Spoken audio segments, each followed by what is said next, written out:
a choice right now, between fear and love. It's just a rock. Out of the dark night of ignorance and into the shining light of truth. Expounding reality. A population of citizens capable of critical thinking. We don't see things as they are, we see them as we are. There's a level of reality where everything dissolves into an ocean of energy. We empower our experience by insisting on our authenticity. That's very profound. Very. Expanding reality. Brandon the Fuck Joe Williams, nice to see you, man. Welcome back. We are going to skip the introductions and get straight to the penetration, okay? So your former episodes will be located down in the show description. You join us for something called the Mighty Morphin Sovereign Rangers, which was crazy as shit with legit bat and Ryan Sprague, and that was fucking dope. You've been doing a lot, and so that's the part where I will just let everybody know that all the ways to find you, your Williams and Williams Law Group, which we're going to talk about, as well as, you know, your YouTube and all that kind of shit, are going to be linked down in the show description, as well as your first episode on the show, so we can skip all that, and we can, again, get right to it.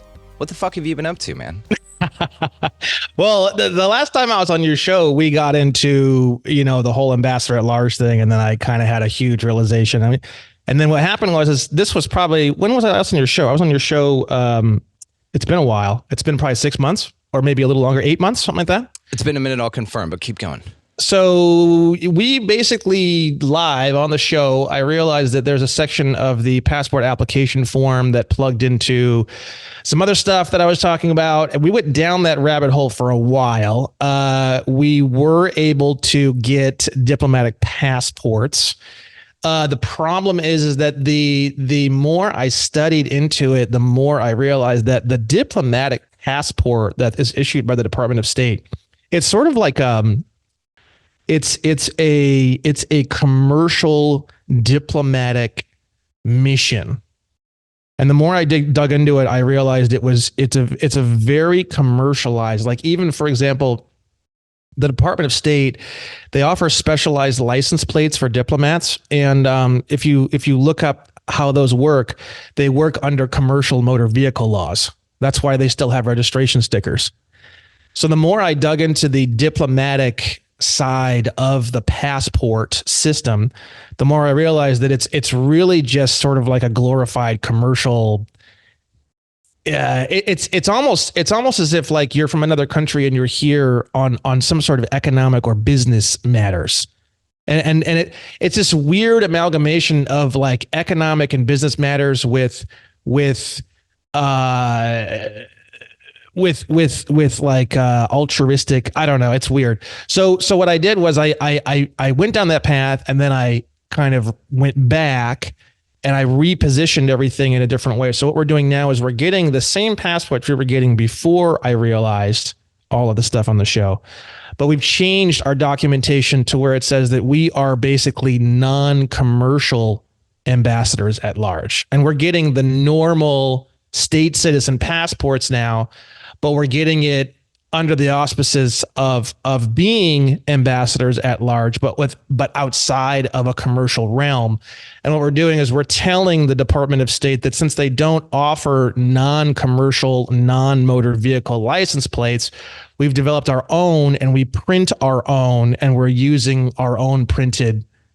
We put that right in the documents that we're sending to the Department of State to let them know that we are doing this because they are not offering an alternative. So it's cool. So basically, I love it. And I think it's a whole new level of awesomeness because we're telling them that we're not, this is non-commercial. It's not a commercial thing. You're not going to tell me it's a commercial thing.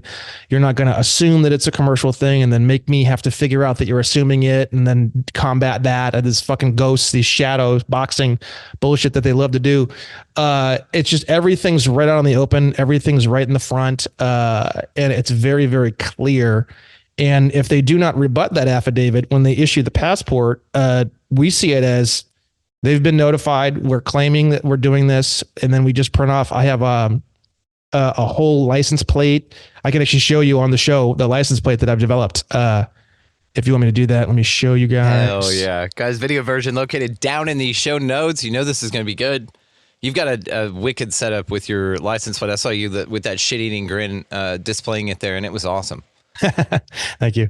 So if you go to my website and you go to the Nation of the Amnesty Coalition page and you go down to the very bottom, you will see the newest version of the explanatory statement, which includes all of the updates from the previous show that we did. I actually did some more updates to it just a few days ago on the 8th.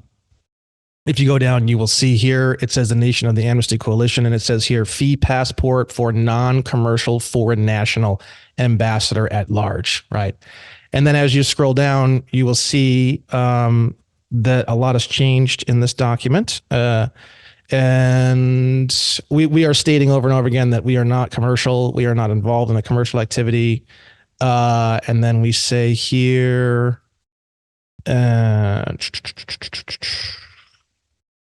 let's see here. I added some more stuff recently. Yeah, so right here, due to the fact that I am not operating a commercial or for hire motor vehicle, I have no choice but to create custom plates off the internet while using my private motor carrier DOT number. My vehicles are not used for commerce, so as per federal or state code, they are classified as automobiles, private use vehicles, etc., not motor vehicles. I have looked into the copyright and trademark of the Department of State seal and have determined that the seal is not explicitly unavailable for private individuals to use. I will be printing and using diplomatic plates that are entirely outside the purview of commercial activity, and I would like to be transparent in my appreciation for your making available a type of plate that protects and identifies me as a legal foreign government as per 18 USC 11 and also an internationally protected person pursuant to 18 USC 112. And that is, so not only are we assuming that they love the fact that we're printing our own plates, but we're actually thanking them for protecting us with our created plates, which is hilarious. And that you're using the logo. Good job. You know, it's and then right here is the plate right here. Yeah. Now you click on that link. This will come up, and all you do is you just hit edit design, and then you just swap out the number for your number. So you just click here and you just type in, let's see. Can I put like a lightning bolt on it? Let's see. Someone made this for me, but I know it's this easy. Let's see. How do I? Oh, there we go. And then all you do is hit save and continue, and then you buy it. Literally, it's that easy. That's how easy it is. How often do you get pulled over with this thing? Never. If you wanted to change this here, let's say you wanted to do Nation of Expanding. Yeah. Let's see if it'll fit. Oh, Jesus. I'll scrunch it down a little bit there. Yeah. Well, it had it vertical, so on the last line, it may be line sensitive. If you did one, like Nation of, and then space, like enter expanding, you know, and then the size stacked it. Oh, I see what you're saying. But I see what you mean. That's dope as shit. Yeah, there you go. Yeah.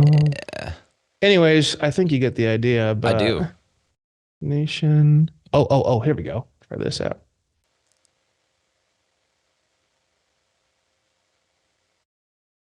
Kaboom! Hell yeah. Look at that, bro. That's what I'm talking about.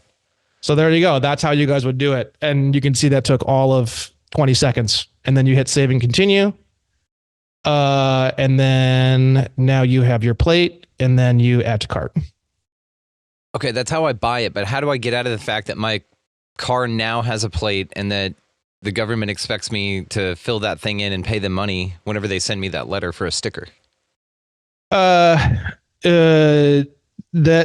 we are still not completely totally sure on how all that works. I would say as of right now, the way I would answer that question is there has to be some sort of a bill of sale, and if you don't have a bill of sale, then just write one up between you and your friend, or you and your wife, or you and whoever.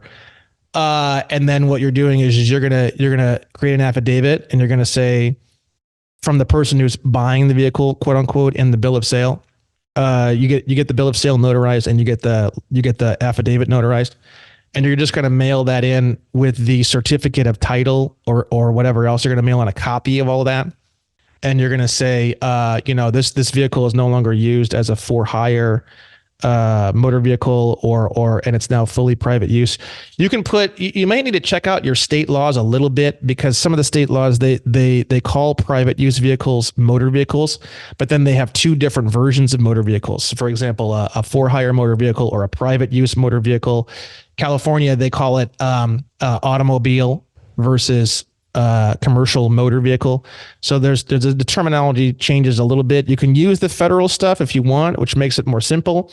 Or if you want to check out your state codes, if you want to be more specific, you can. But the federal codes will be fine. It's the same thing. It's just the terminology changes a little bit by state. And what I would do is I can show you how I did mine. Let me give me just a second, actually. Yeah, I you're can good. show you. And that's really the question, that's been on my mind with that is like, how do you replace the one that you just bought? That's awesome. I love fucking expanding reality. But how do I replace that? Let's say air quotes legally. I don't care about what I mean to say legally is just like legitly. You know what I mean? What do you mean?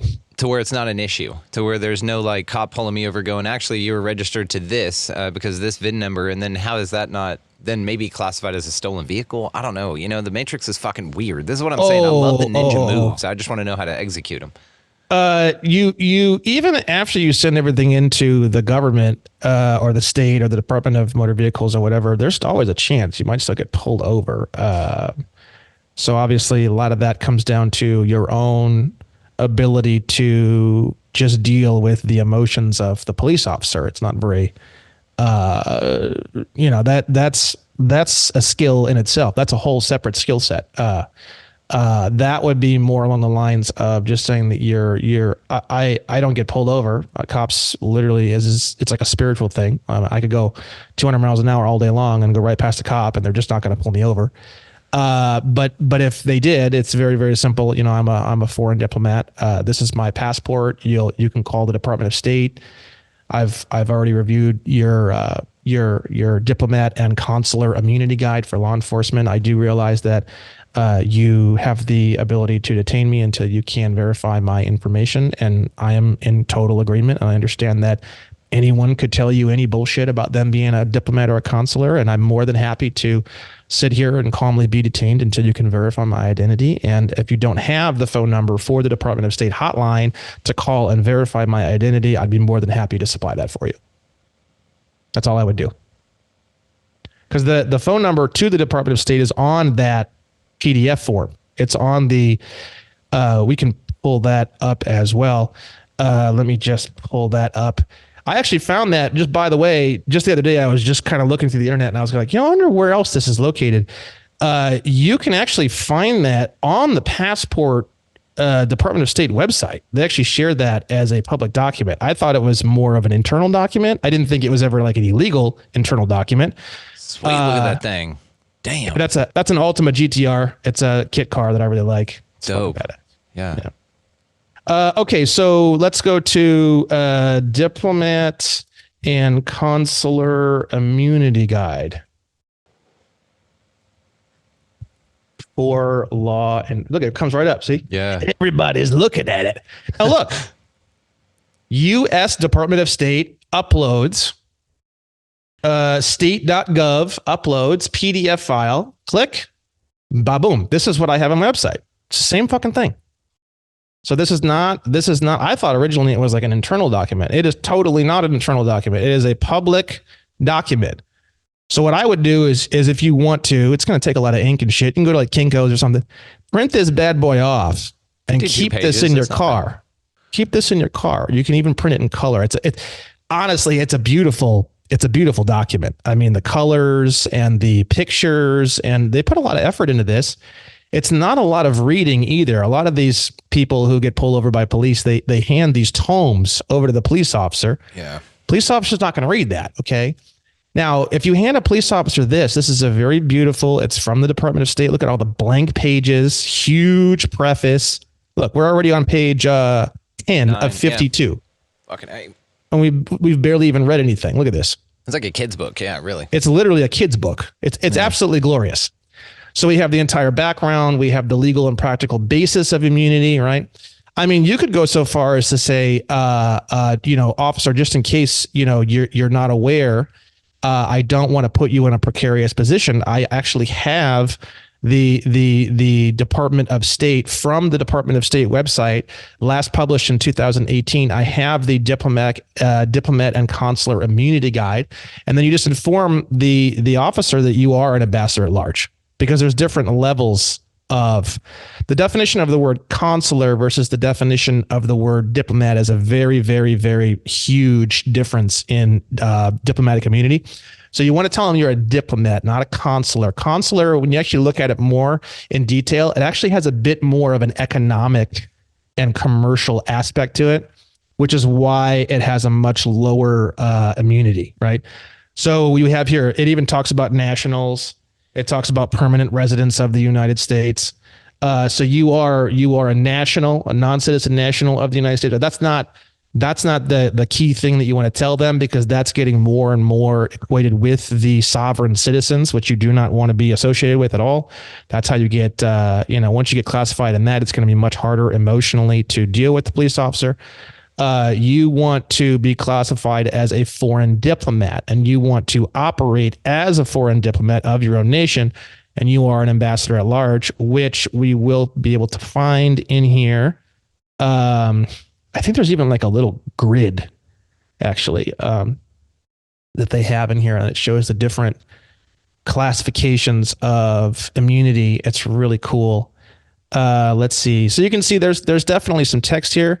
But if you were to really boil this down, this is probably like maybe 6 to 8 pages of like normal paper. You see, it's really not even, if not even less, if not even 5 of real actual text, as you can see here, right?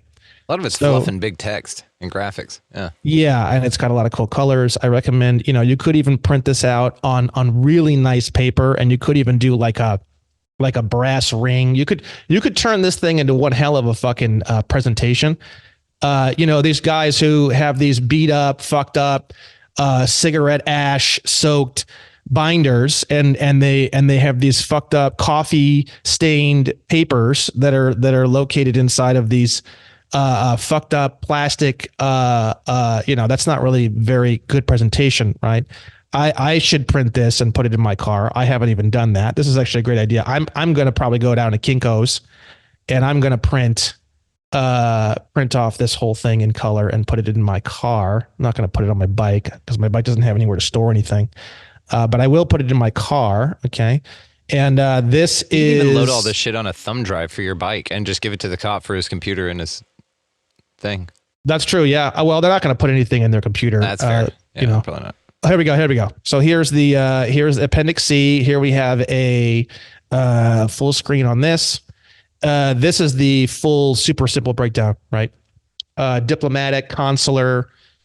I don't know what TECO is.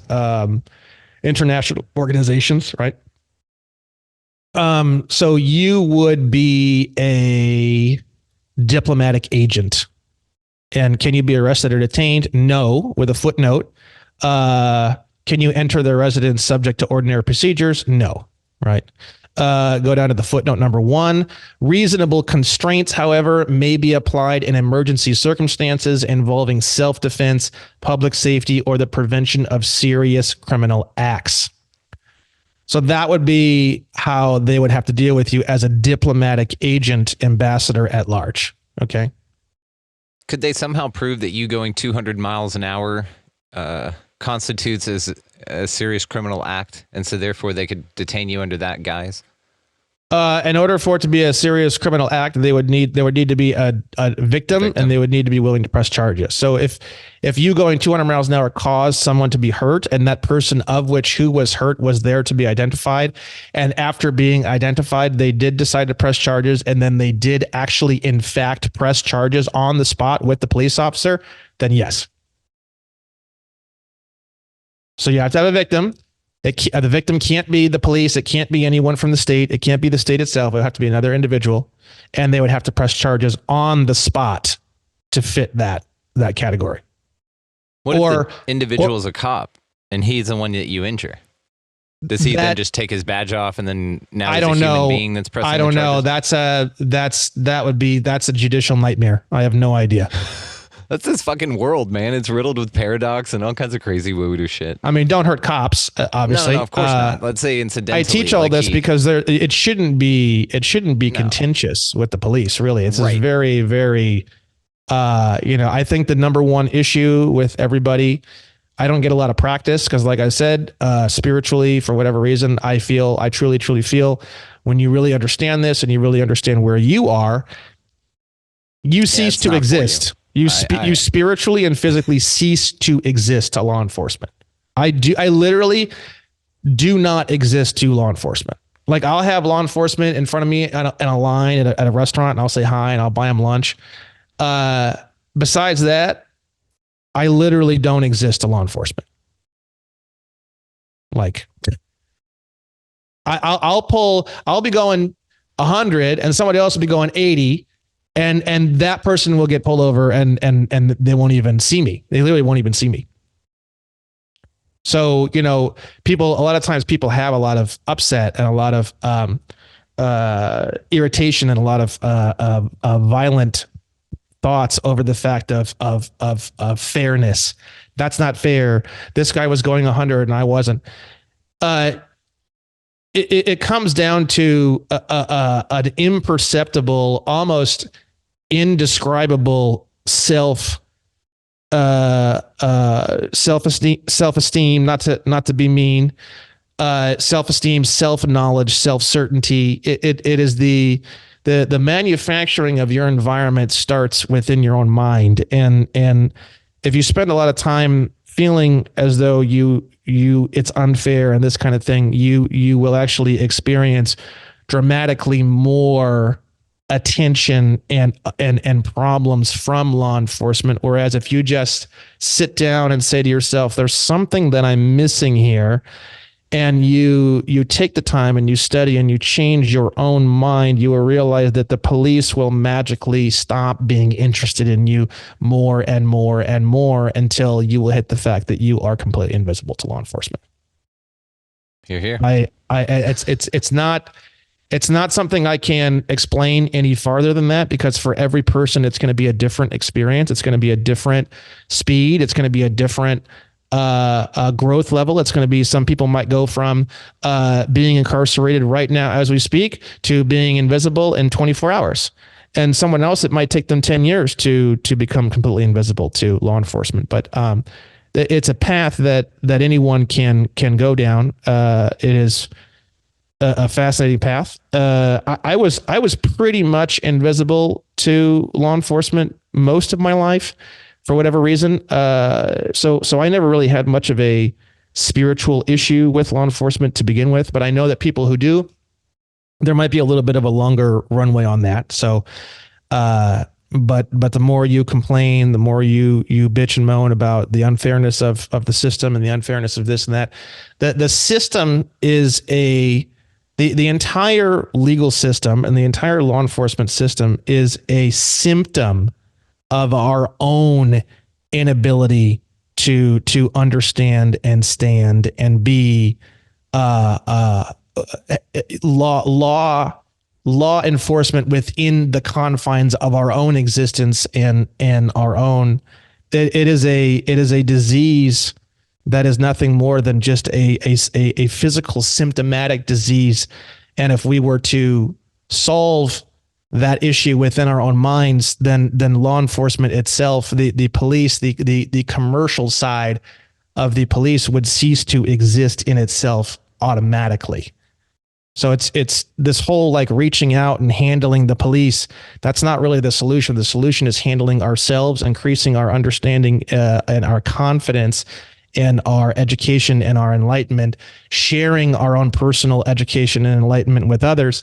And then what will happen is that the police will automatically be handled within the confines of that activity. And anything that's done to try to reach out and handle the police prematurely before having accomplished the prior point of accomplishing it within yourself will do nothing more than create warfare and difficulty, and it will stretch out forever until the end of time. So with that said, Brandon Joe Williams, everybody. God damn, dude. Yes. Fuck yes. It's the victim's bully idea. It's like that bullies will cease to exist the second the victims stand up and just decide not to be victims. It's a fascinating concept, and it's actually scalable. So it makes a ton of sense. I love what you said, man. Just wanted to point it out. Yeah. So I am the guy that has been chosen by whoever, God or whatever you want to say, to point people towards the most effective and simplest way to empower yourself through educational material. That's basically what I do. Right. And I feel that this diplomatic and consular immunity guide is powerful, bro. Super powerful. Because you got to think the Department of State, I don't really know how it all works. The Department of State, I believe it's like one of the most senior departments in the entire government. It's like daddy energy to the cops, right? So you start getting involved in anything that comes from the Department of State. The passports come from the Department of State. Diplomatic immunity is found under the Department of State. The Department of State is completely separate from the Department of Motor Vehicles, the Department of Transportation. It is, you know, and I'm sure there's probably a way that you could even subpoena the Department of State. Let's say, for example, you did get into a lawsuit with a police officer over some sort of traffic incident.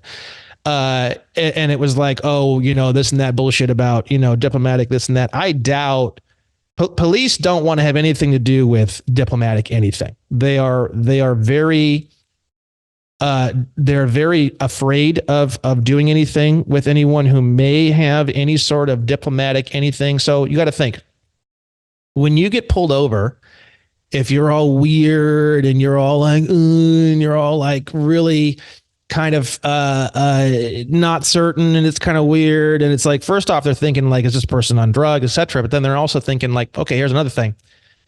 Let's say you drive a 1992 Honda Civic and the windshield is half shattered, and it's got two different paint colors on it, and you've got a temporary donut tire on one of the tires because the other tire went flat 4 weeks ago. But you've got a diplomatic, and then you've got a bunch of trash in your back seat. You've got some McDonald's on your passenger floor, and it looks like your car hasn't been cleaned or dusted, and it's expelling black soot from the back of the car. That is not going to, you know, the police officer is going to start wondering, you know, is this some sort of forgery, or is this person, you know, this is natural emotional behavior of a human being. This has nothing to do with being law enforcement, has nothing to do with being a police officer, has nothing to do with the LAPD. It has to do with any human being. Even a gas station attendant would look at a situation like that and be like, something's wrong here. Do you see? And once you have someone, once they kind of sniff and they kind of get the hint that something's wrong, generally it's not that easy to just, you know, kind of knock that person off that path, especially if they're a police officer. So you want to do everything in your power. Again, this is not about pretending as though you are a diplomat. This is about actually physically, mentally, and emotionally becoming an ambassador at large. It is actually happening. The U.S. Code and the government does not need to give you any approval. That is a slave, brainwashed mindset that you have to get out of yourself. There are people sending affidavits to the government all day long for years. None of that is required. There's only one person on the entire planet that can truly give you ambassador at large status, and it is yourself. It is a physical, mental, emotional, and spiritual impossibility that it will ever come from anyone else from now until the end of time itself, until the sun itself expires. So it has to be from you, and the only way that you can give yourself that gift is through education and enlightenment. And that is it. That is the end of the story. And if you're searching for that to be given to you, or for that to be more clear from some external source, you will be searching forever. You will search until you realize that is not the search. Then what is okay. I fucking could not agree more. And so this hits at like the core of all of this, because it's like, then why all the paperwork? Because now I've got to unwind myself from all the contracts I don't even know that I'm in. And what if I miss one, and then that's the one that they like go, you missed that. And it's like, but that was a phone bill from like 1997. We didn't even have phones back then. What the fuck are you talking about? So no. So this is the linear path. You are coming to your own conclusions. You are deciding for yourself how you are going to be, and then you are simply informing these agencies of the decision now complete. I know it's not asking for permission. The thing is like, how do you know where all you need to detach from? Because it seems like every time we talk, we discover together there's more and more and more shit. You know what I mean? Are you? No. Because the point. Last time there was nothing new from last time. It was just something different within the confines of a contract we were already well aware of, which is the Department of State contract, right? No, it's just you are going to think in your mind, where are all these different areas that I have these contracts? I'm going to clarify. I'm going to first clean up my own contract with myself, and then once that's completed, now I'm going to clean up that contract with everybody else, right? So love it. When you create that, when you clean up that contract with everybody else, what you're doing is you are going to think, okay, what are all the contracts I have? Driver's license, marriage license, concealed carry permit, mortgage license, passport, taxes. Those are the basics, right? You're going to go through and clean up all the basics. You don't need to rack your head and go fucking berserk. Once you clean up the basics, you've already, because again, a lot of what's in law is the proving of intent. If you've cleaned up a whole bunch, it's like you've already, just a handful, the basics, you've already shown great intent, right? So now it's like they can't come and say, oh, you have this one that's blah, blah, blah, blah, blah. You're going to be like, you aren't playing the game with me. You have to prove intent. That doesn't establish intent. Intent is established through patternization a lot of times in the law, right? So a one-off wouldn't establish a pattern, right? You're trying to... You're establishing a pattern with the clearing of your various contracts and your various mailings. And a cool thing about doing it publicly, which a lot of people have an incorrect definition when you start getting into these areas of public and private. Public actually means involving some sort of governmental employment position. It's a huge misunderstanding within the confines of our group, right? People think that public mean anything put out into a public space, like a social media. That's not it at all. Public literally has to do with public office. Okay. So public versus private, the actual definition of that, just to clear that up, means involved in some sort of governmental commercial seat or chair, or some sort of volunteer employee or officer position within the confines of the federal government versus outside of the commercial government, not having to do with government or commercial government or anything having to do with being an employee or officer or acting as an employee or officer of the federal corporation. So when I say publicly saying something, like, for example, I publicly say a lot of things. I mean, my whole life is practically on display, right? And I'm okay with that. The more you do something like that, that's the whole point of like a public recorder, a county recorder, is you're taking something that no one knows about it and you're putting it into a public space, but it's not a public space by the definition of public that I'm referring to before, public versus private. That's where a lot of people get really confused. Oh, you're going into the public. No, you're not going into the public unless you put on there acting on behalf of officer or employee, or you put your all caps name on there, which is an officer or employee of the federal corporation, as long as you stay away from all that shit, you're not going into the public in terms of public versus private. You're going into the public in a different definition, which means you're showing intent. You see, you're always showing intent. So let's say you do get into a court case, and now it's like, oh, blah blah blah blah blah. You're like, no, buddy, no. And that's why nobody sues me.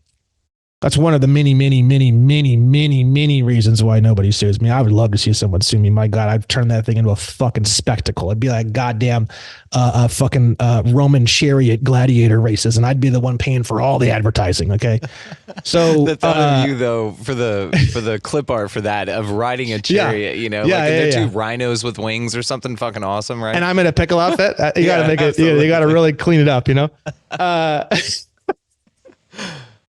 And I'm with the Sultan of Slojamistan, and we're on the fucking chariot, right? Yeah, you've got a pterodactyl on the leash flying above you. Like everything's awesome. Everything's just so cool.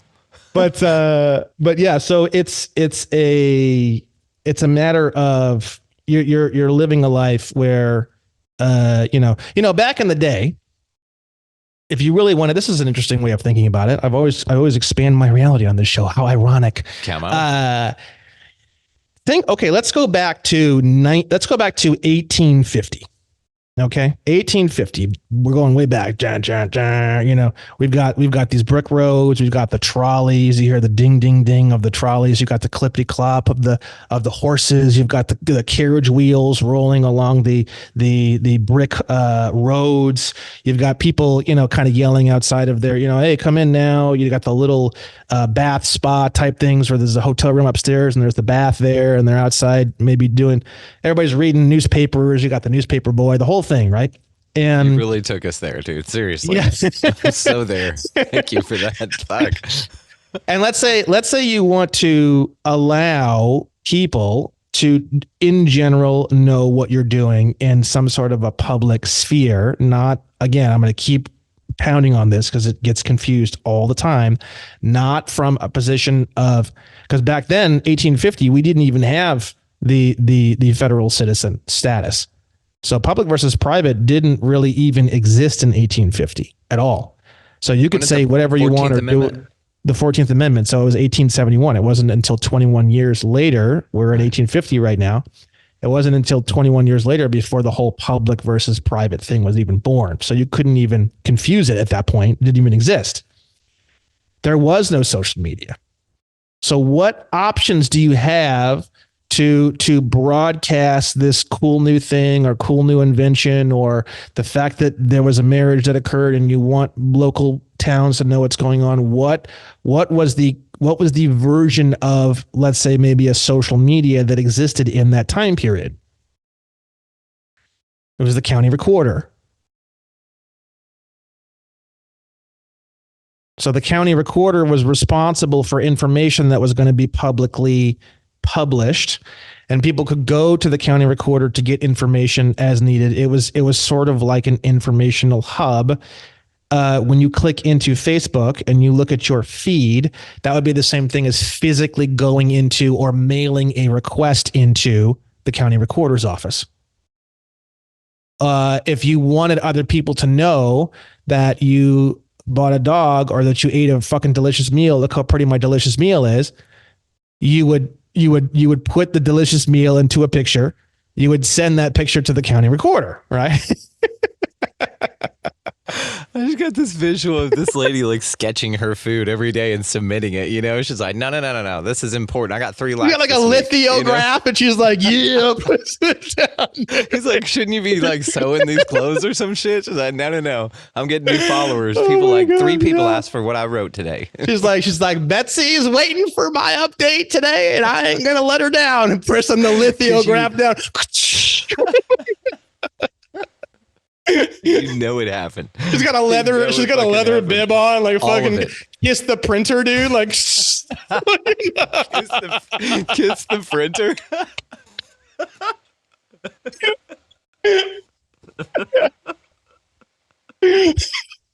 I don't know why this is so funny, but it is. I love it.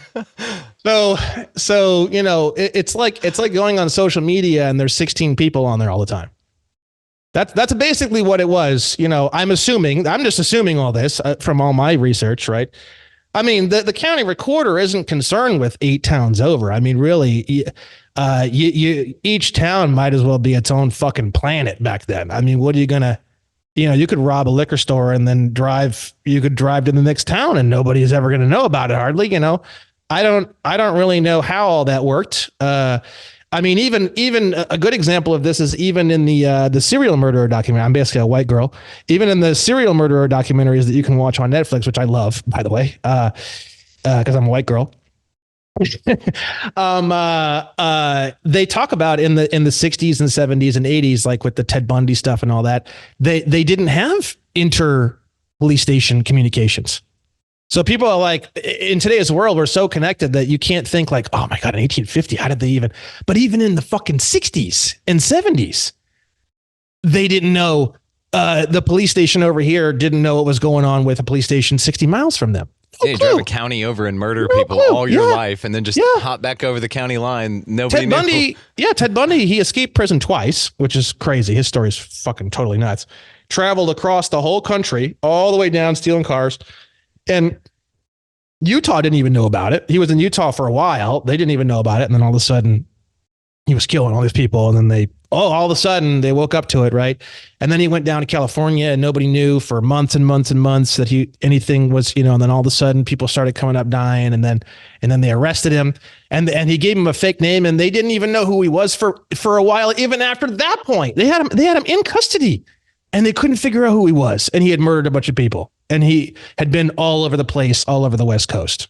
So we're talking even just 50 years ago, we didn't have the capacity to really do any of that kind of thing, right? So it's an interesting point, like, the county recorder and public information, for example, public information can be used against you as well to prove intent, right? So what you put into the public, not public versus private, but public meaning just, into a space where other people can easily see it and it can be easily seen, especially over a long period of time, for example, like on a website or something like that.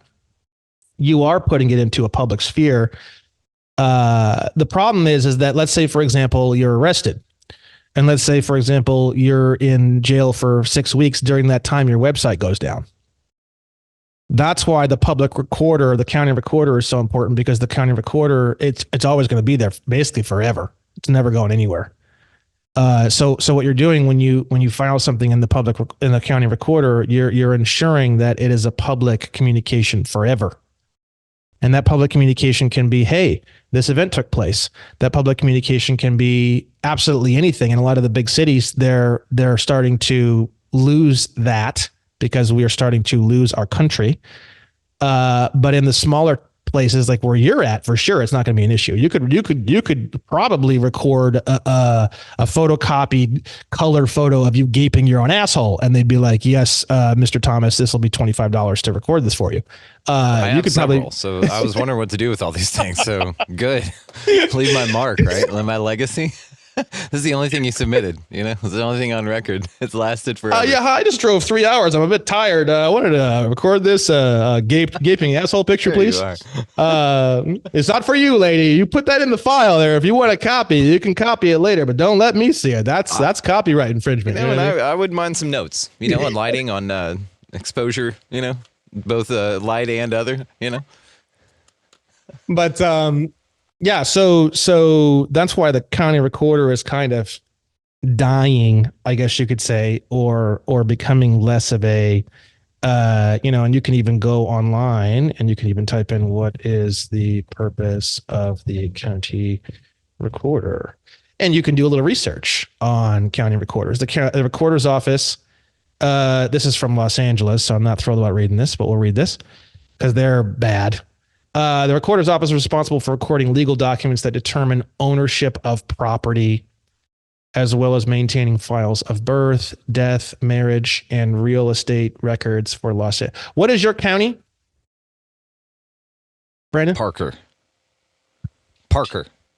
County. Parker I had to think about it because we're right on the edge of Parker and Palo Pinto. Parker. Yeah. Parker County TXs. Recorder's Office. Let's see what we got here. You know, I picture too that each of these positioned people get those little recorders, those horrible music instruments that are like from Satan himself, yeah. and Yeah, that they play a certain tune and they all appear in the woods together. Yeah. Oh yeah. Like elves, like forest elves. Yeah, like Fae. Yeah, like notary Fae. So we have Parker County, the state of Texas, county of Parker County, Texas. Let's do a screen share. And I'll tell you one thing I can say that's very funny about county recorders is the farther out in the boondocks you go, the hotter girls you find running the fucking county recorder's office. I don't know what it is. It is a glorious conspiracy. I've brought it up before on a couple other shows, but holy shit, I've fallen in love probably 3 times just looking up random counties, looking up their, let's go to the staff right here. You ready for some hotties? Let's see what we got in your area. Oh, no Thanks for classing pictures. up the show. Oh, Yeah, dude. they're like, nah, this dude's coming. I mean, Hold they on got a second. those. Maybe you click on it, it goes to their Lila, that's a sexy name. Do we have a picture of calendar Lila? cover shot. Oh, Well, how's your Not theory? good I for agree Parker with you. County. I agree with you, dude. Smoke show. Did you see that? let's see Jane. Hold on. I'm not giving up yet. No. Jane Wills. Well, we won't say. It's public. Damn it. There's no picture for Jane. They had to take it down. She was so hot. They got too many emails. Too many dick pics going to parkercounty.com. Too many ass gapers, running down there. All right. They Anyways, just submitted for the public record. They're like, throw it in the pile. so funny. So what do we got here? We gonna go down to Yeah, the building's crazy. It's like a Tataria building. It's wild. They had a whole thing about because the smaller the statue down county, the more roots they have into the real shit, Right. which is this shit, right? What do we have here? We've got permitting, probation, You probably click on the COVID case numbers. It just says LOL, and then there's sheriff, middle finger. treasurer. I don't know why they have all these different sections. Let's see. Audio only audience. I know that you guys are having fun listening to our voices, but there are things that we're sharing here. That's the pause and the ams and ums and all that kind of shit. So we're fucking around over here on the video version. If you want to check that out, it is located directly down in the show description. As well as if you want the transcripts of these, we're starting to do that. They're all over on the Patreon completely for free. So y'all can just sign up for free member or just go look at them as you want. Don't sign up, just bounce, man. Either way, down there, just want to let y'all know. Audio listeners are missing out on all of the absolute edge of your seat thrilling websites of the very small county of Parker County's local county recorder's office. So I don't know why you Unique wouldn't be font choices. I mean, it's this looking- is this is cutting edge. This is practically a thriller documentary at this point. Anyways, what is the purpose of the county recorder? You can look into it more. Don't look into it in the big cities. It's bad. But you're going to go down to maybe something a little better. Maybe even Wiki I would probably go to faster than I would go to. Here we go. This is interesting. We got an old ass photo. Frederick Douglass kicking it. So the is a government office tasked with maintaining public records and documents, especially records relating to real estate ownership that provide persons other than the owner of a property with real rights over that property, right? Let's see. Frederick Douglass, you see that? First recorder of deeds. Yeah. District of Columbia. County recorder. County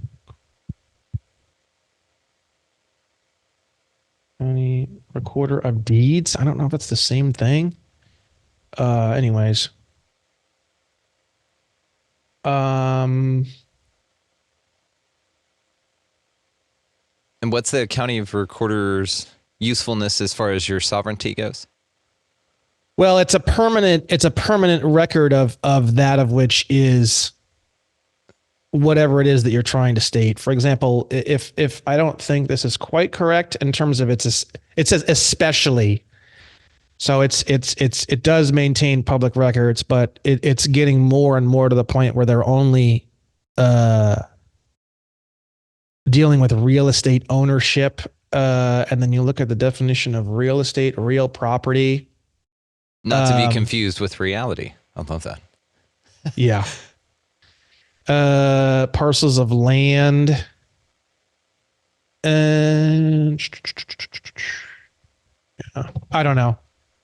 I would need to look into this more. I've never done a whole lot with the county recorder myself. It's just kind of one of those very old, very interesting parts of our union that is if you would like to file something in the public in today's world, it's a little different because now you can have it on a website, you can have it wherever. The problem with that is just that if the website were to go down or something like that, it would no longer be available. Yeah, so you want to submit that just for the record. Like I said, yeah, you can submit things into the record, and then you can always direct any legal situation or anybody to that particular public record, and then that public record would establish intent, or it would establish whatever it is. I mean, actions establish intent better than anything else. So there's also a lot of people filing a lot of shit, and then they may not behave in the same way that they file, which would be bad. But basically, it's all about you're living your life in a way where you're establishing the difference between public and private. Public meaning your all caps corporation, which is a taxpayer by definition, which is a employee or officer of the federal corporation, which is a person, right?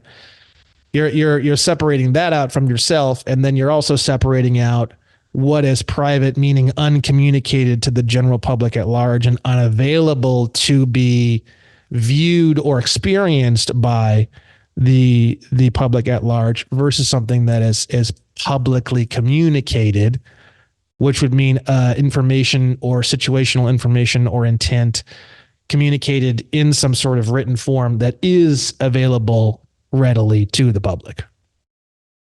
And I believe that even in the county recorder's office, you can there's a search function. You can search for people's names. You can search for addresses. You can search for things that may be involved in some sort of public sphere that someone may have filed something on. Right.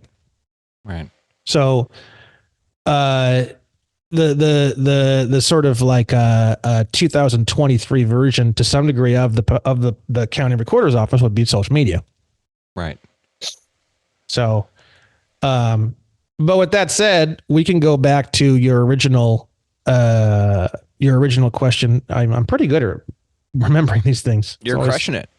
You asked me, how do we handle the situation when you're in an automobile and you get pulled over, or if you're still registered or whatnot? Remember that? Yeah. Just about like, how do you take the switch from the plate you made to taking the sticker off, not going and getting your registration or inspection or any of that bullshit done anymore, and you just driving around freely. And that if you get pulled over, which I agree with you in the invisibility cloak thing, I'm totally there with you on all that, dude. If you get pulled over, them just going, yeah, all you did was put a fake plate on this. None of this was done properly. Fuck off. And you're like, no, I'm an ambassador at large. I'm like, fuck off, right? How does that go down?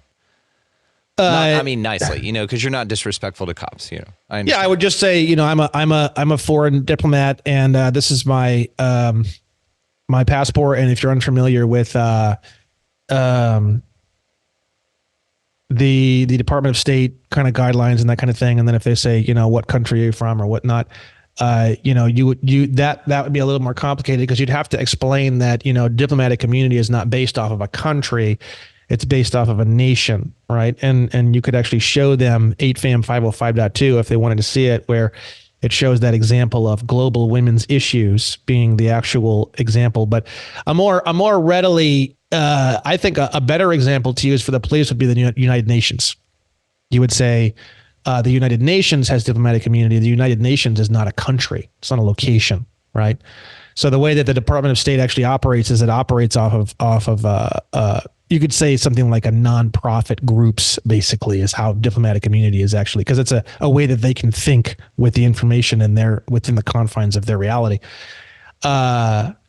So you would say, I'm a part of the Nation of Expanding Realities, or the Nation of the Amnesty Coalition, and you would say, I am a ambassador at large, diplomatic, whatever the term was from the other thing, from the Amnesty Coalition, or by that point, especially if you hand them the diplomatic and consular immunity guy with the phone number to the Department of State, you would just, at that point, I wouldn't really probably answer many other questions. He would already be like, what the flying fuck am I looking at? He may request that you produce insurance. That would be kind of up to you how you want to handle that. If you have insurance, in the private automobiles don't require insurance, but it's always optional. If you wanted to get it, you can get it. There's nothing stopping you from getting an insurance policy.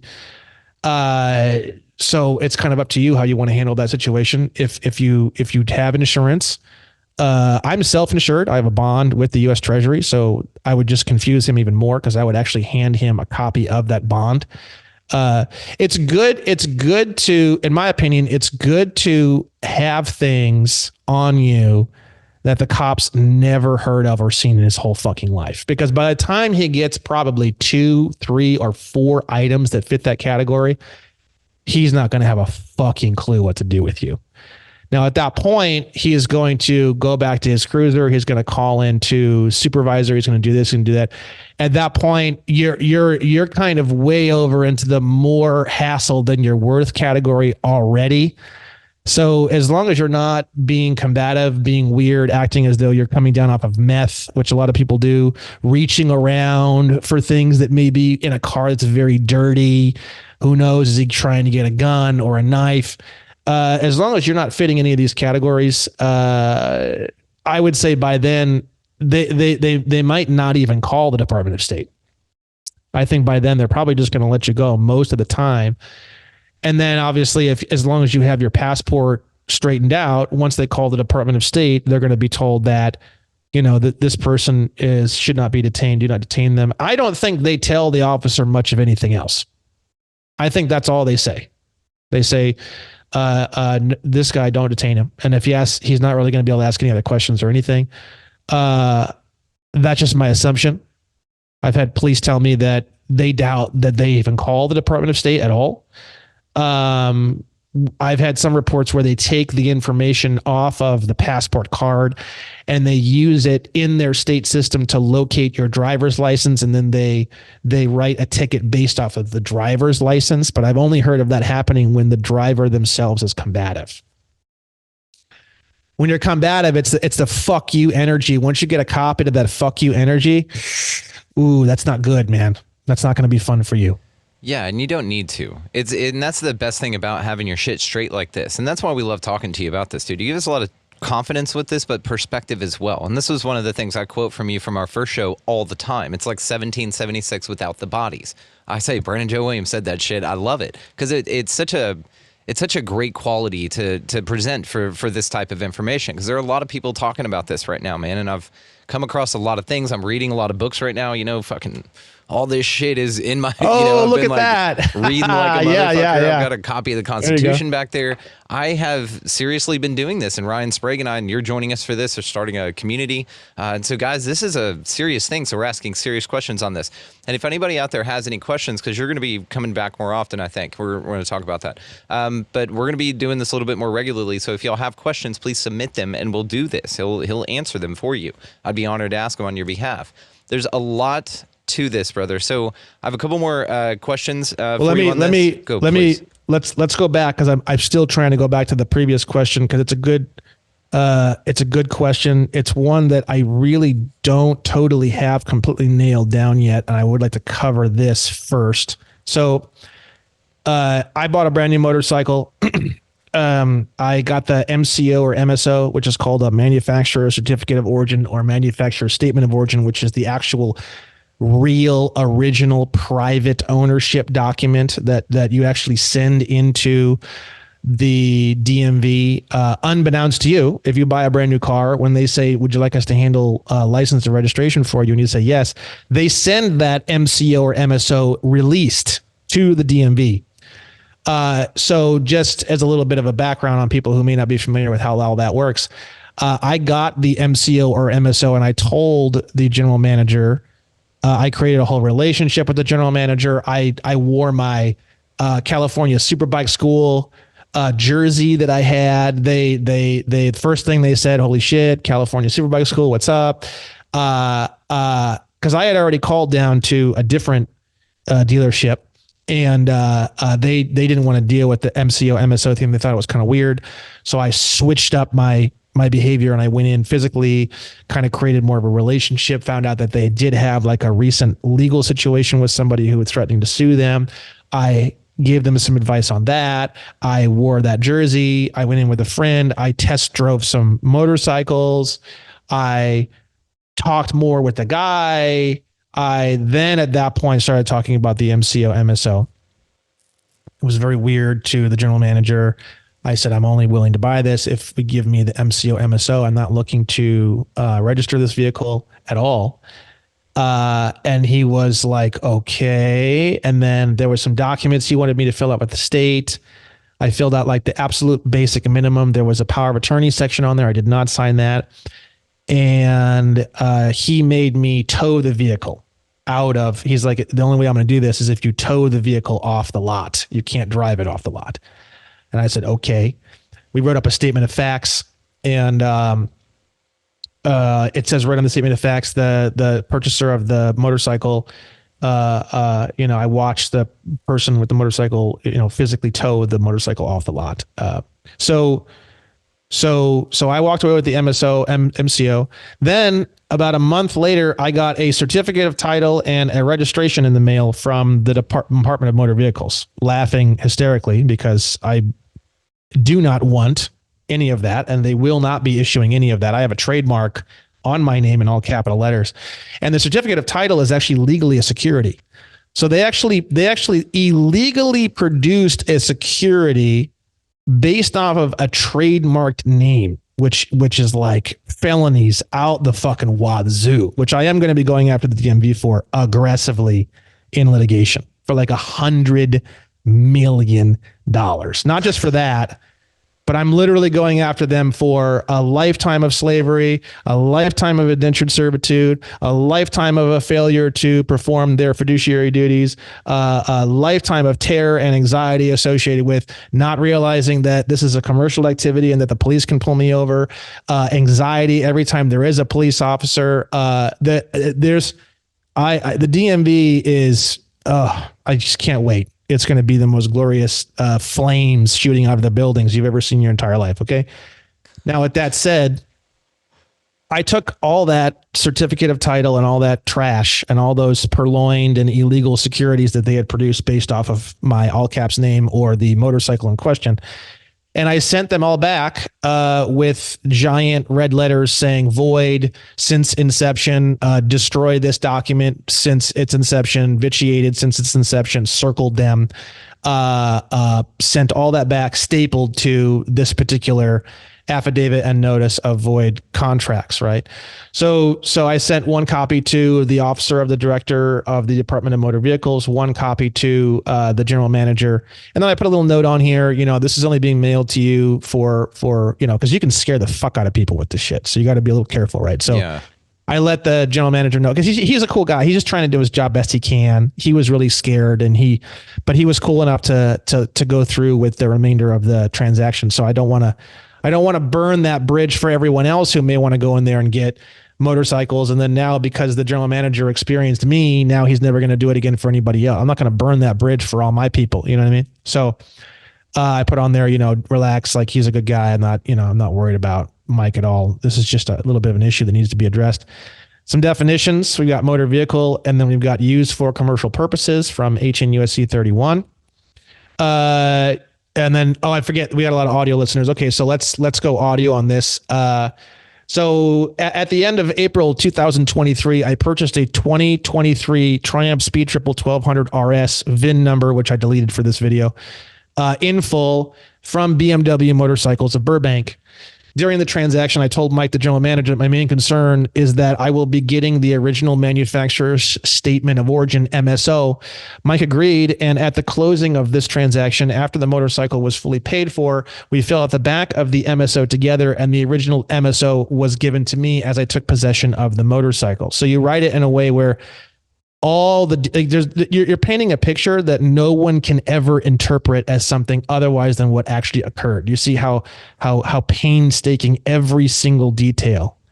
See that we agreed at the closing, after the motorcycle was fully paid for, we filled out the back of the MSO together, and the original MSO was given to me as I took. See how detailed it's like there's no way you're going to be able to pin little pinholes in that on me in a court of law, right? Yeah. Sadly, during the transaction between myself and Mike, he was under the false impression that the motorcycle needed to be registered, quote unquote, as a commercial motor vehicle prior to me being able to take possession of the motorcycle. Due to the situation, I was forced under threat of not being able to take possession of the motorcycle to fill out some basic paperwork regarding the motorcycle to be sent to the corporation known as the Department of Motor Vehicles. I signed without prejudice and as the agent on behalf of the principal on all the documentation, and I have enclosed a copy of my durable power of attorney for your records. I never signed the power of attorney section in any of the documentation sent to the Department of Motor Vehicles because I never wanted to release my or the principal's superior title of the motorcycle.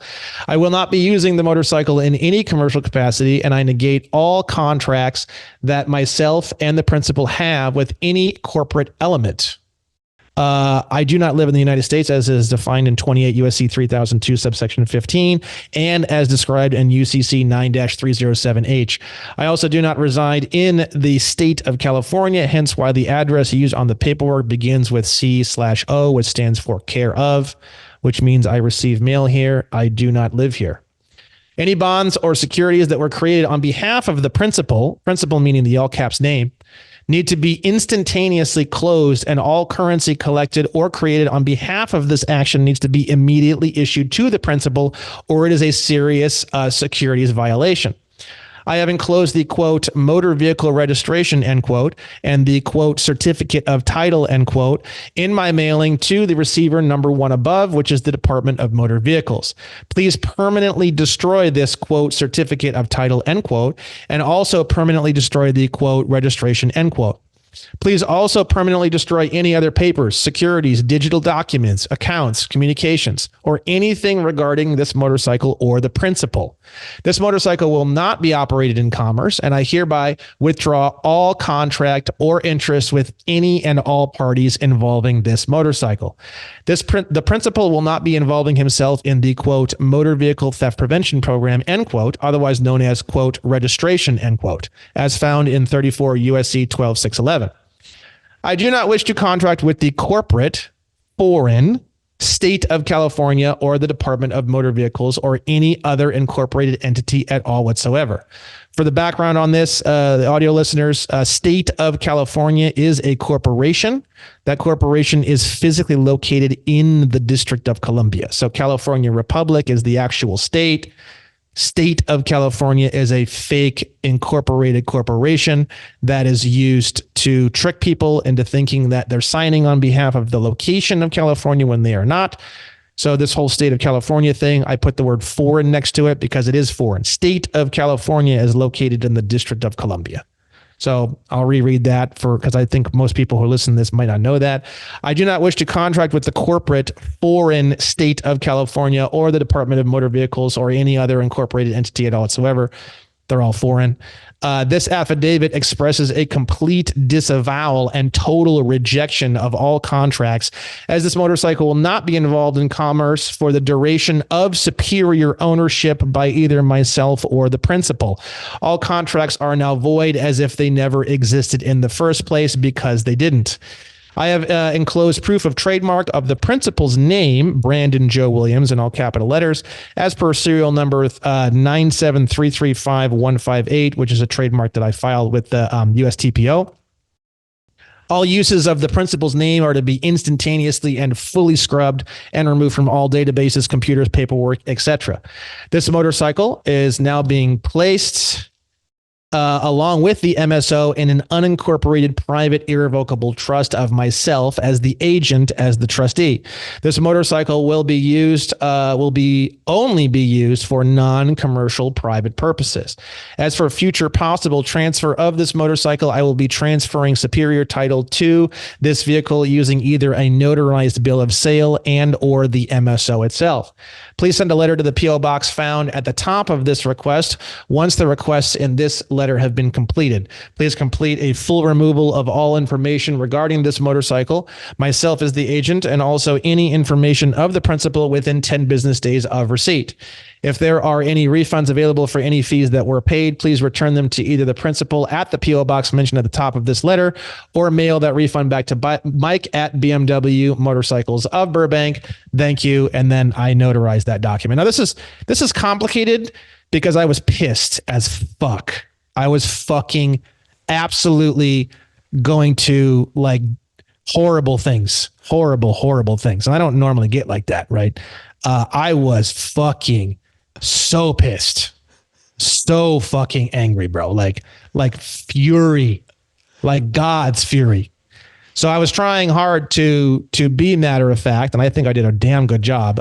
There's not a whole lot of emotion or freak out in this at all, but this is like it's very to the point, dude. Very fucking to the point. This is how you write that. An affidavit is a statement of what occurred within the perception of your own reality to the best of your ability to tell that reality as realistic and as objectively as possible. That's what you're doing in an affidavit, right? So you're saying an affidavit is, this is what happened within the confines of my own truth, as truthful as I can speak, and is in relation to the true events that occurred, and you're saying it under penalty of perjury. So let's say, for example, I never bought this motorcycle, and they're like, he's lying, and I could go to prison for a felony for perjury, for lying. Let's say I never got the MSO. Let's say I am transporting cargo or persons for hire, which is hilarious on a motorcycle. Let's say these things weren't true and they could prove it. There'd be perjury involved, right? Now this gets hilarious. This gets way funnier, because now what I'll do is I'll send you the response that they sent me from that, which is absolutely gut-wrenchingly hilarious. Let me find this. So real quick, while I'm finding that, just to cover the original, you can take your certificate of title, write up a notarized bill of sale. You could say inside of a notarized bill, you can sell it to your wife or your friend, or even to yourself if you kind of want to go in that direction. It's kind of weird, but you can have the all caps name selling the vehicle to a private individual. You can do it that way too, where it'd be Brandon Joe Williams in all caps is selling this vehicle to Williams, Brandon Joe, or however you want to say it. You just want to separate the names out in where the B is capitalized in Brandon, the J is capitalized in Joe, and the W is capitalized in Williams. Actually, we can even just write one right now. I can actually just write it live on the show, but let me show you their response really quick, and then we can do it. Because this is a good question, because this is not necessarily something that I have completely nailed down yet. Obviously, as you can tell. Let's go to. Give me just a second to find this. We can do a little singing. You want to do a little singing? Yeah, we can do humming, but I'll let you know also, we just remind you rather, we have a heart out today just due to a commitment that I've got, but I definitely want to have you back on to fill one of those out live with us. We're going to be doing a lot more of these, dude, but how much time do we have right now? Let's give it like 10, 15 at most, man. And that's going to be tight. Okay, just these hard outs blow, you know what I mean? But that means that we have a stacked list of things here that I am noting for you to come back on and talk to us about. Also, okay, so I could do 15 minutes. Let's do 15 minutes. Let's do that. I could do it. I could do both in 15 minutes. So I know you can. I believe in you completely. Let's go back here to this share screen. Here we go. So here's the response. It took them like freaking 2.5 months. I thought I would never hear from them, to be honest with you. Because I was like, okay, that's fine with me. I mean, you're going to either follow my instructions or there's going to be litigation, which, they didn't follow my instructions, as you're going to see here. So there will be litigation. It's very simple, right? Department of Motor Vehicles Customer Services Division, Sacramento, Brandon Joe Williams. Ironically, they didn't spell it in all caps, which is interesting, comma. This letter is in response to your recent correspondence. The Department of Motor Vehicles, DMV, and its employees disagree with your statements and will not be bound with them. So when I read that, bad day too. When I read that, bro, like true rage was boiling inside of my chest. And I, as you know, I don't usually get like that. That first sentence was, oh yeah, this is going $100 million lawsuit. I don't care if it takes me a fucking decade and a full jury trial. I'm going all the way. I will dump tens of thousands of dollars into this litigation. This will not end. Okay. Until they acquiesce. Here's the next line in the letter. Every person within the boundaries of the state of California, which is a corporation, is subject to its laws and must comply with the California requirements for licensing, registration, and insurance in order to operate a motor vehicle on public roads. Now, the thing about this sentence that's so sad is that is true.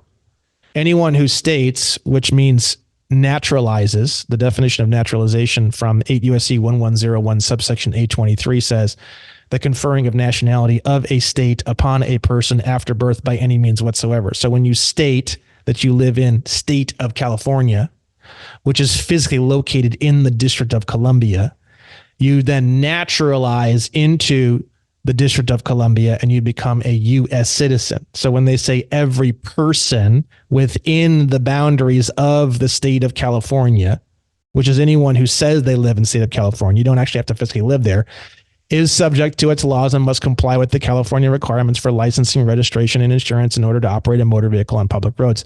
That's actually true. And that's the part that's so depressing, is because they're so brainwashed that they actually say it correctly and they have no idea what they're saying, right? Next sentence of the letter. Under California law, driving a vehicle is a privilege granted by the state through its power to regulate traffic. It's not a right, regardless of whether the travel is for personal use or commercial gain. DMV does not have the authority to exempt you from licensing and registration laws. This paragraph is not necessarily untrue. Someone living in the District of Columbia, it is a privilege. It isn't a right. Someone living in the unincorporated California Republic, it's a right, not a privilege. So it all depends on location, domicile, residence, citizenship versus nationality, and you being very, very clear in all of those different aspects as to whether or not you're traveling as a right or it's a privilege. Okay. So this is all the litigation is building here, right? This is all litigation here. This is just the beginning. This is what the basis of the complaint for the litigation will be started with, right? It says here's the next letter in the letter, next sentence, next paragraph. Additionally, California law establishes punitive measures to be taken when a person operates a motor vehicle without complying with licensing and registration laws. The person is subject to citation and or the vehicle is subject to impoundment by a law enforcement officer, which again is true within the confines of the District of Columbia or the corporation known as State of California. Here's the next paragraph. This is the last correspondence you will receive from DMV concerning these issues. DMV will not expend any further resources responding to future correspondence. And then magically, there is absolutely no name on this. This comes from a ghost, a complete shadow boxer, just like everybody else. It comes from the very specific customer care section, customer service division, Department of Motor Vehicles. No name, no signature. It's a ghost. A computer responded to my documentation. Okay. But does that automatically make it bullshit because nobody would sign their name to it? They don't sign their name to it because they know I'll probably come after them. Which, well, that's the point though. Don't you have the right to face your accuser? So can't you? Yes. Okay. Yes. So this is going to be litigation from hell. I'm going to win this litigation. And then I'm going to buy a mailing list of every single DMV employee and every single DMV in every state. And I'm going to personally mail them, every single DMV employee in the entire country, a copy of my lawsuit. And then I'll let them know that they're next in line and they can read the lawsuit for themselves. Okay. And I'll probably have a little landing page set up, or they can go on there and see a video of me covering the entire lawsuit. It's going to be a lot of fun. And I'm going to pay for all of that advertising and all of that marketing through all of my winnings in court. So it's going to be. Dude, I love this so much because it's such a fuck you, but it's like the best kind of fuck you. It's so good. And I know I'm thinking of the production value you're going to get.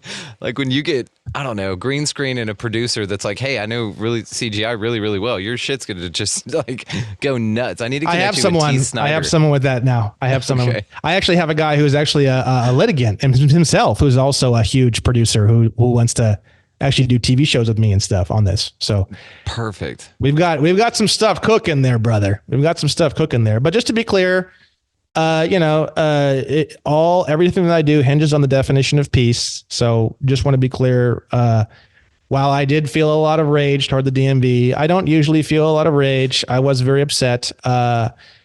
This will get cleaned up. I'm not going after the DMV in any sort of revengeful way. I'm not going after the DMV in any sort of retribution, but I am going after the DMV in a way where the DMV is going to need to clean up their act. It's completely unacceptable. It is wildly outside the confines of the codes and the laws.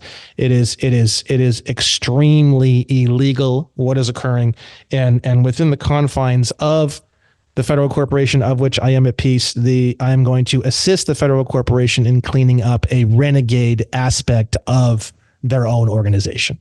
And that is the way I look at it.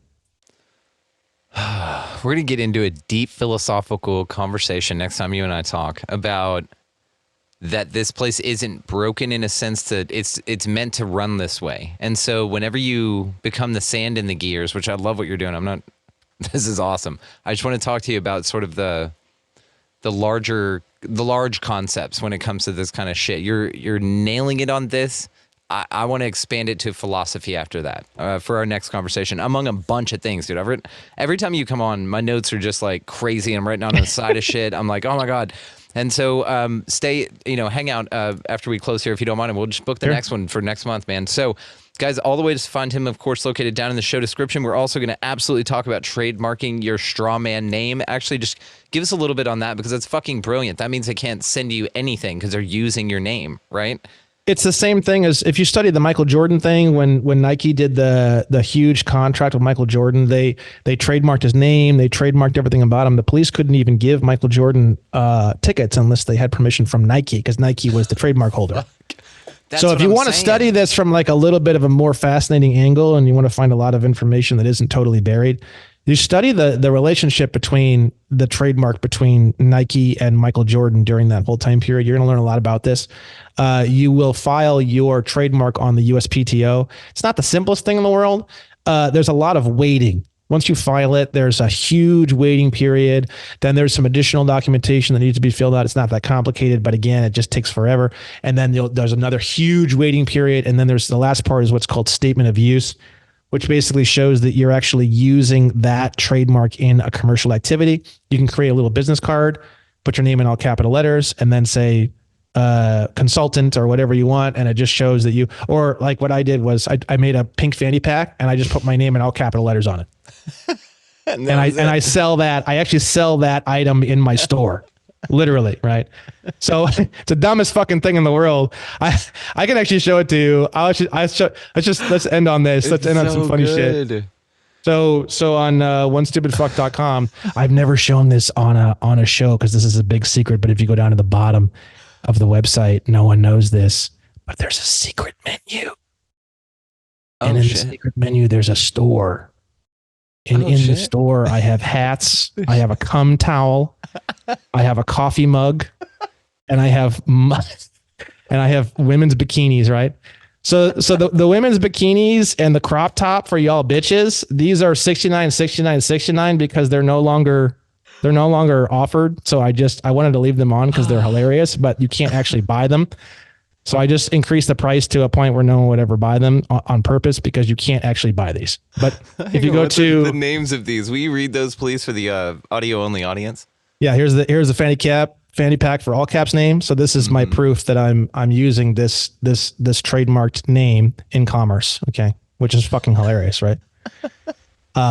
Here I'll read you one of my favorites. This is my the cum towel is a good one. The cum towel's great. Trunks for your trunk. So I have a cloth cock stiffener gilf edition and milf edition, and I have a one-piece pickler. Okay. I designed all these, dude. Shit's so fucking funny, right? Look at this. This one's probably my favorite description. This is my coffee mug, which I actually have some over here on my counter. I have all my own merch all over my apartment, right? Nice. So here's the quote coffee end quote mug. Here's the description, right? We all know those days when you're 1 hour into work and you would love nothing more than to put a shiny 45 caliber into your mouth and pull the trigger. Don't fret. I got you, boy. This mug is so fucking badass that people won't even notice that your cup is full of about 18% coffee and 82% whiskey. Secretly, you and I will know that your ratio of coffee to whiskey is just right. I can't wait until you go on QVC with this shit, you know? Is that right? QVC, oh my God. This is fucking great. This is my hat. Big ass, big life is the name of my hat because it's got my, right? Be the biggest cocksucking piece of shit in the room with this horrific abomination of a hat. Show off my gloriously tight ass everywhere you go and show off how proud you are to have learned about law from some childish retard on the internet.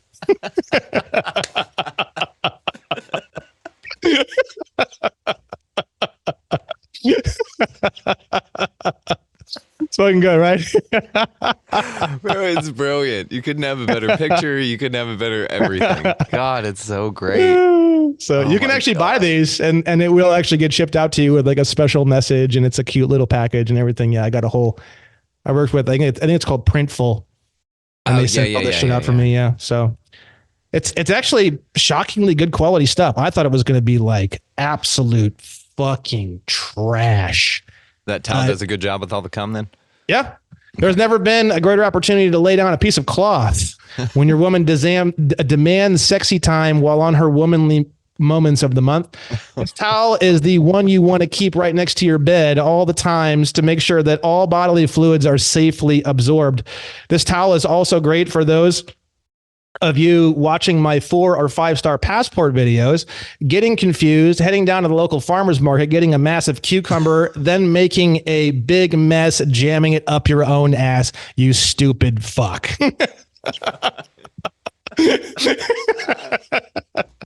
Especially breaking that thing out after like an intimate moment, you know, try not to get the candles, try not to get it in the candles and shit. And she's all got it's a great way. It's a great way for a chick to get around too real fucking fast. You know what I mean? Like the dude's going to be hard in seconds with this bad boy. You know what I mean? Easy to find too in the dark, you know, it's brightly colored. Well done. Oh my God. I have it right here. Funny. I have a whole bunch. I actually use them.